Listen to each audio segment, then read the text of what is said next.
Hello learners, welcome to an academy. आज के इस पर्टिकुलर वीडियो में हम अगले 15 मिनट में पूरा राजस्थान एक्साइज एक्ट को पढ़ के खत्म करने वाले हैं। तो चलिए किस बात की देर, शुरू करते हैं। आज के इस पर्टिकुलर सेशन में हम कंप्लीटली रिवाइज कर लेंगे कि राजस्थान एक्साइज एक्ट क्या है और किन किन इंपॉर्टेंट प्रोविजंस के बारे में बात करता है, ताकि आपका कंप्लीट रिवीजन केवल 15 मिनट में हो जाए। शुरुआत करते हैं इस वीडियो की सबसे इंपॉर्टेंट टॉपिक को समझने से। सबसे पहला क्वेश्चन जो कि राजस्थान में आपके लिए इंपॉर्टेंट है कि इसका एक्ट नंबर क्या है। तो सर ये एक्ट नंबर 2 है 1950 का। ये इसको असेंट कब मिली थी? इसको असेंट मिली थी सर 20 मार्च 1950 को, और ये इन्फोर्स कब से हुआ था? 1 जुलाई 1950 से। ये वो तीन सबसे इंपॉर्टेंट इंफॉर्मेशन है जो आपको बेयर एक्ट के पहले पेज में देखने को मिलती है।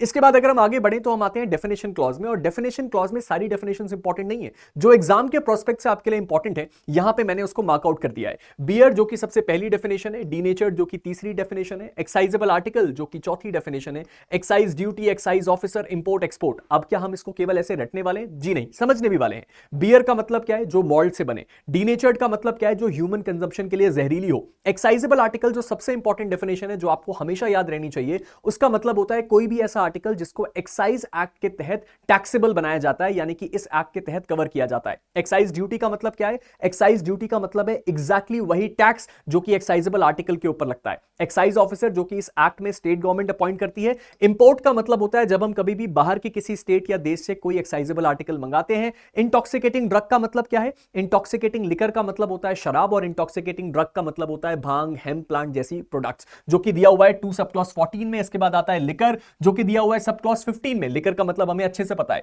उसके बाद आता है मैन्युफैक्चर। मैन्युफैक्चर का मतलब होता है ऐसे इंटॉक्सिकेटिंग प्रोडक्ट्स को बनाना। सेल का मतलब दिया हुआ है जो हमारे आपका सब सेक्शन 20 है उसमें, जिसमें यह बताया गया है कि बेचने के प्रोसेस को सेल कहा जाता है। स्पिरिट जो कि दिया हुआ है 21 में, जिसका मतलब होता है कोई ऐसी चीज जो कि डिस्टिलेशन के प्रोसेस से बने, भले ही उसके अंदर कोई न्यूट्रल एलिमेंट हमने मिलाया हो या नहीं। और ट्रांसपोर्ट का मतलब दिया हुआ है सब क्लॉज 25 में। इसके बाद अगले 3 सेक्शंस आते हैं, सेक्शन नंबर 4, 5 और 6। तीनों बहुत सिंपल है, समझना बहुत आसान है। सेक्शन नंबर 4 कहता है पावर टू डिक्लेयर लिकर, यानी कि ये स्टेट गवर्नमेंट के पावर के बारे में बात करता है कि वो डिक्लेयर कर सकती है कि किन किन चीजों को लिकर माना जाएगा। उसके बाद आता है सेक्शन नंबर 5 जो कि बात करता है limit of sale by retail की। हमें यह बात पता है कि एक चीज होलसेल होती है और एक चीज रिटेल होती है। स्टेट गवर्नमेंट इस बात को डिसाइड करती है कि कितनी क्वांटिटी तक की लिकर को हम रिटेल सेल में रखेंगे, उसके ऊपर बेचा तो होलसेल हो जाएगा।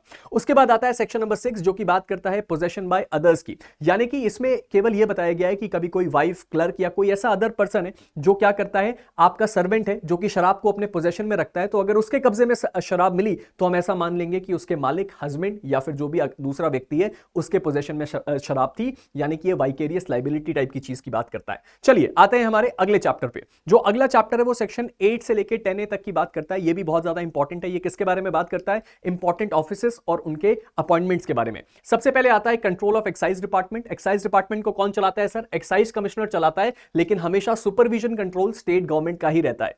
फिर ये जो सेक्शन नंबर 9 है, बहुत इंपॉर्टेंट सेक्शन है, जो कि इस बारे में बात करता है कि दूसरे ऑफिसर्स को कौन अपॉइंट करता है? स्टेट गवर्नमेंट ही अपॉइंट करती है, जो कि आपके एक्साइज कमिश्नर, एक्साइज ऑफिसर और बाकी बहुत सारे ऐसे ऑफिसर्स हैं जिनका नाम यहां पे दिया हुआ है, जिसको आप केवल इस हिंट से भी क्रैक कर सकते हैं। इसके बाद आता है सेक्शन नंबर 9A जो कि बात करता है अपील और रिवीजन की। दो सिंपल सी चीजें जो आपको पता होनी चाहिए। एक्साइज कमिश्नर की सारी अपील कहां जाती है?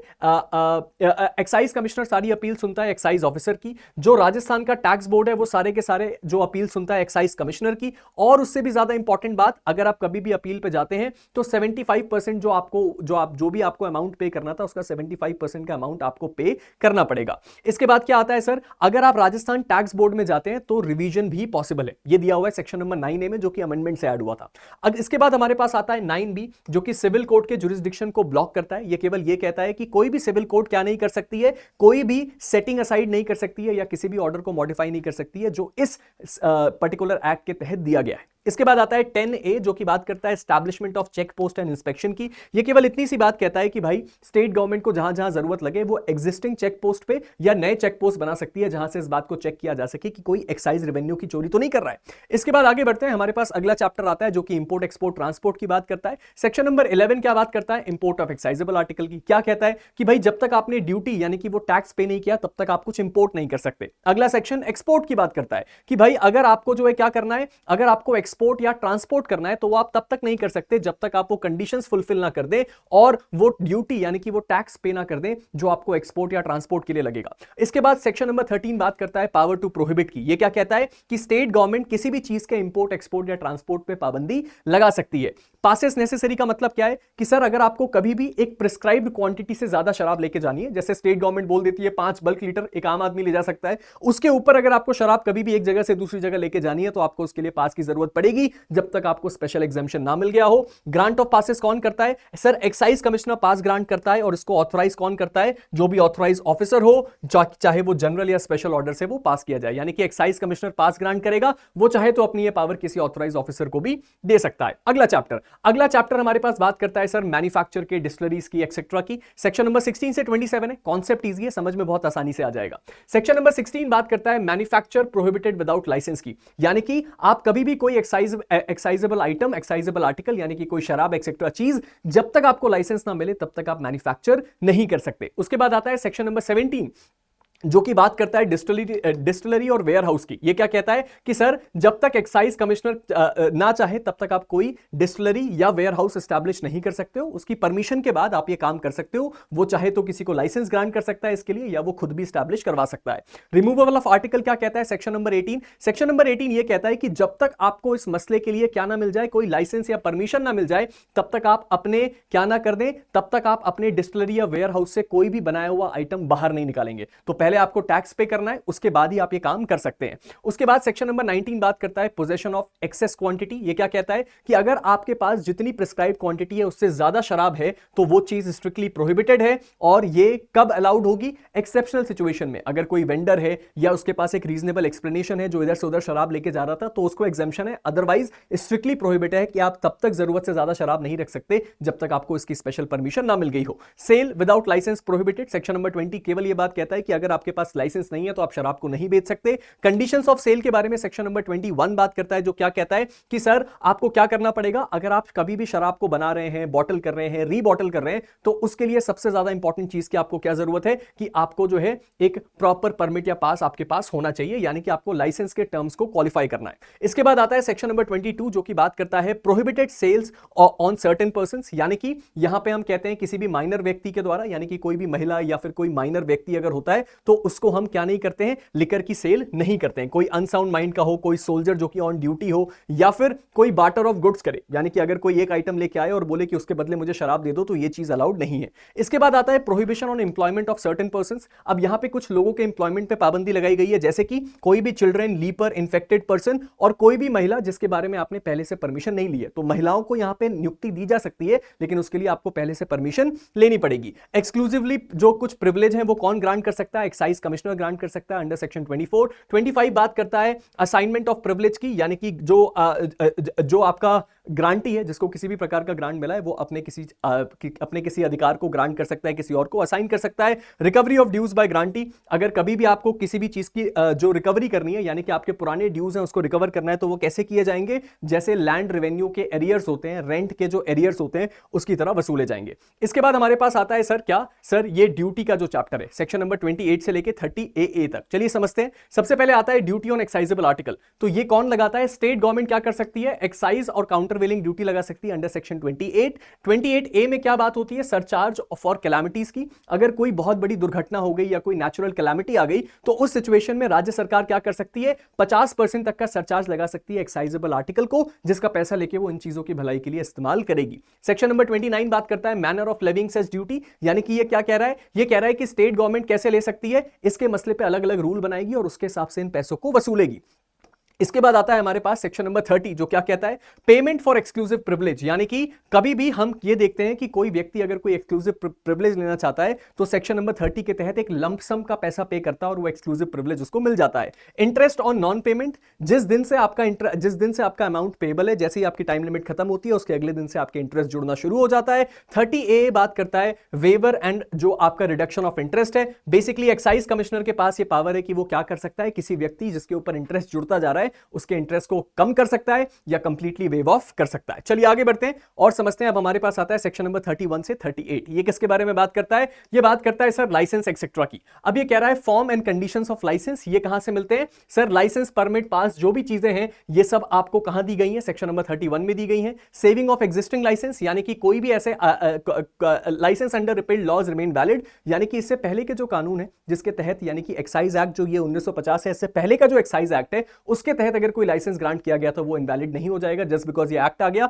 बस सारे के सारे कंडीशंस फुलफिल करने पड़ेंगे। Counter part agreement and security, यानी कि जो भी अथॉरिटी लाइसेंस ग्रांट कर रही है वो इस बात को रिक्वायर करेगी कि आपको एक काउंटर पार्ट एग्रीमेंट साइन करना पड़ेगा, यानी कि दोनों की दोनों पार्टी आके क्या करें, साइन करें उसमें, और दोनों के पास एक कॉपी रहे। Cancellation and suspension grounds, licence क्या हो सकता है? लाइसेंस जो है कैंसिल किया जा सकता है कब? अगर आप अपने लाइसेंस को बिना परमिशन के किसी और को दे दें, या फिर आप क्या करें, लाइसेंस का पैसा पे ना करें, या फिर आप क्या करें, आपको किसी अपराध में सजा हो जाए जो इसी सेक्शन के अंदर मेंशन्ड है, या कोई और कंडीशन का ब्रीच कर दें।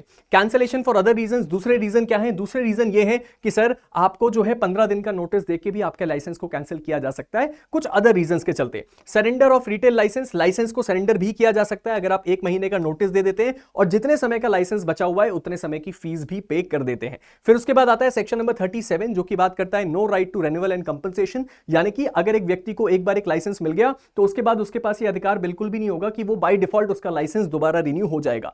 38 क्या बात करता है कि लाइसेंस में अगर कोई टेक्निकल इरेगुलरिटी है, नाम वाम में कुछ गड़बड़ है, तो हम उस लाइसेंस को पूरी तरीके से गड़बड़ नहीं मान लेंगे। एक्साइज कमिश्नर इस मसले में अपना फाइनल फैसला लेता है। इसके बाद आता है 39 से 42 तक के सेक्शंस। क्या कहते हैं? सेक्शन नंबर 39 कहता है measure weight and testing instruments का, यानी कि हर एक व्यक्ति जो ऐसे किसी फैसिलिटी में काम करता है, जो ओनर है जिसको लाइसेंस मिला हुआ है, उसको ऐसे सामान रखने हैं जिससे नाप तोल करके चेक किया जा सके कि तुम्हारे फैक्ट्री में या तुम्हारी डिस्टिलरी में जो सामान है वो जेन्युइन है या नहीं। Section number 39। 40 किसके बारे में बात करता है? एक्साइज रेवेन्यू की रिकवरी के बारे में बात करता है। 41 इसके बारे में बात करता है इस जो स्पेशल मोड ऑफ रिकवरी है उसके बारे में बात करता है। 41 बात करता है power of state government to make rules की, कि स्टेट गवर्नमेंट इस मसले पे रूल्स बना सकती है। 42 बात करता है power of chief excise authority excise commissioner to make rules, यानी कि आखिरी के जो दो सेक्शन है, एक स्टेट गवर्नमेंट के बारे में और एक एक्साइज कमिश्नर के पावर के बारे में बात करता है कि वो रूल्स कैसे बना सकते हैं। इसके बाद अगर हम आगे बढ़े तो हमारे पास आता है सर इन्वेस्टिगेशन और अरेस्ट और बाकी सारी चीजों के जो प्रावधान है 43 से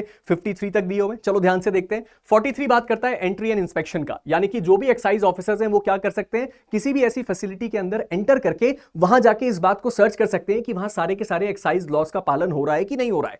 44 बात करता है इन्वेस्टिगेशन पावर की। अब इनके पास इन्वेस्टिगेशन की पावर कैसी है? सारे एक्साइज जो ऑफिसर्स हैं, जो भी गवर्नमेंट के द्वारा प्रिस्क्राइब्ड रैंक है उसके हिसाब से वो एक पुलिस की तरह इन्वेस्टिगेट कर सकते हैं, मानो जैसे कोई कॉग्नाइज केस की इन्वेस्टिगेशन चल रही हो।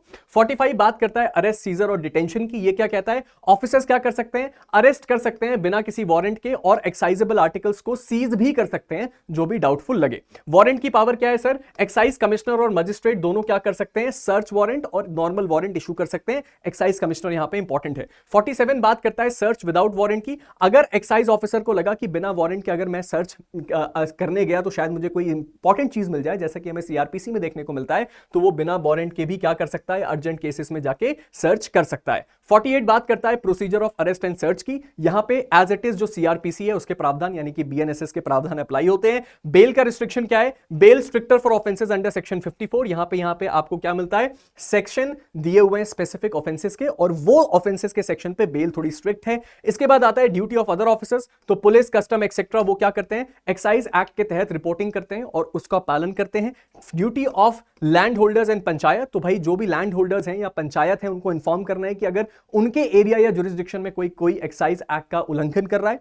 उसके बाद आता है सेक्शन नंबर 52 जो कि बात करता है police to keep seize item. Police जब कभी भी कोई ऐसे मामले के तहत चीजों को जब्त करती है तो वो अपने पोजेशन में रखती है, और कभी भी किसी मजिस्ट्रेट को, जो कि सेक्शन नंबर 53 में दिया हुआ है क्लोजिंग ऑफ शॉप्स, जो ये कहता है कि कभी भी किसी मजिस्ट्रेट को अगर ऐसा लगा कि भाई यहां पे कोई रायट होने वाली है या कुछ गड़बड़ होने वाला है तो वो शॉप्स एक्सेट्रा को क्लोज करवा सकता है। अब इसके बाद हमारे पास आते हैं ऑफेंसेस। ऑफेंसेस के लिए तो सिंपल सा फॉर्मूला ये है कि आप एक टेबल बनाइए और उसको याद कर लीजिए, बट स्टिल मैं आपको बता देता हूं सेक्शन नंबर 54 में जो हमारी पेनाल्टी है वो जो रेगुलर पेनाल्टी है वो कितनी है 6 मंथ से लेके 3 साल तक की, और उसके साथ ही साथ फाइन है 20,000 रुपए से लेके, अगर 5 गुना या उससे ज्यादा का एक्साइज रेवेन्यू का लॉस हुआ है तो उसमें से जो भी हायर हो, यानी कि जितना एक्साइज रेवेन्यू का लॉस हुआ है या तो उसका 5 गुना या तो 20,000, दोनों में से जो अमाउंट ज्यादा हो वो। और अगर ये एग्रावेटेड पेनाल्टी है यानी कि 50 बल्क लीटर से ज्यादा है तो 3 से लेके 5 साल तक की सजा है, फाइन 20,000 है और लॉस का जो अमाउंट है वो 10 गुना हो गया है। 54A जो है वो कितने पेनाल्टी की बात करता है सर? वो यहां पे ये बात करता है कि उस सामने वाले व्यक्ति को deem guilty of the offence, यानी कि जो भी ऑफेंस है उसके लिए गिल्टी माना जाएगा।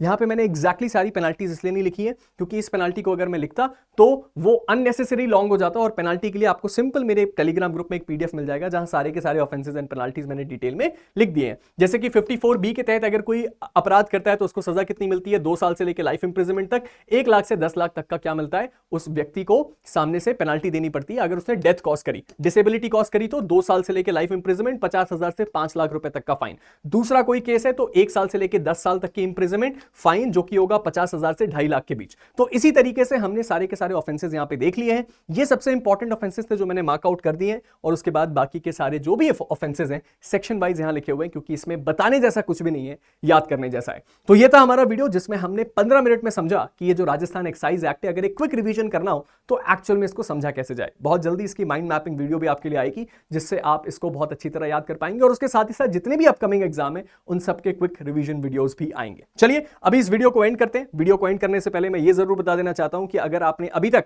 अनअकैडमी को सब्सक्राइब नहीं किया है तो कर लीजिए। अनअकैडमी इस वक्त आपको ऑफर कर रहा है 28,499 में 2 साल का जुडिशरी सब्सक्रिप्शन, और अगर आप इस सब्सक्रिप्शन को लेना चाहते हैं तो आप मेरा कोड PS का इस्तेमाल कर सकते हैं। उसके साथ ही साथ अगर आप अपने फेवरेट एजुकेटर को अपना पर्सनल मेंटोर बनाना चाहते हैं तो आप जुडिशरी आइकॉनिक प्रो को यूज कर सकते हैं जिसमें 60% ऑफ चल रहा है। साथ ही साथ राजस्थान, गुजरात, छत्तीसगढ़, जम्मू कश्मीर, इन चारों हॉट वैकेंसीज के क्रैश कोर्सेज अनअकैडमी प्लेटफॉर्म पे अवेलेबल है। तो अगर आप बहुत स्पीड से इस वीडियो की तरह अगर अपनी तैयारी करना चाहते हैं तो आप 7,999 में इनमें से किसी भी स्टेट के क्रैश कोर्स को परचेज कर सकते हैं जो कंप्लीट कवरेज देता है प्रीलिम्स और मेंस का। साथ ही साथ हमारे पास राजस्थान, छत्तीसगढ़, हिमाचल प्रदेश और गुजरात के जितने भी स्टेट जुडिशरी एग्जाम्स हैं उनके सारी की सारी टेस्ट सीरीज अवेलेबल है 99 रुपीस में। मिलते हैं एक नई वीडियो के साथ। प्रांजल सिंह अनअकैडमी मेरे टेलीग्राम ग्रुप का नाम है, उसको फॉलो कर लीजिएगा। अब आगे की बात वहीं पे होगी। मिलते हैं एक नई वीडियो के साथ, तब तक के लिए stay motivated and keep learning. Thank you.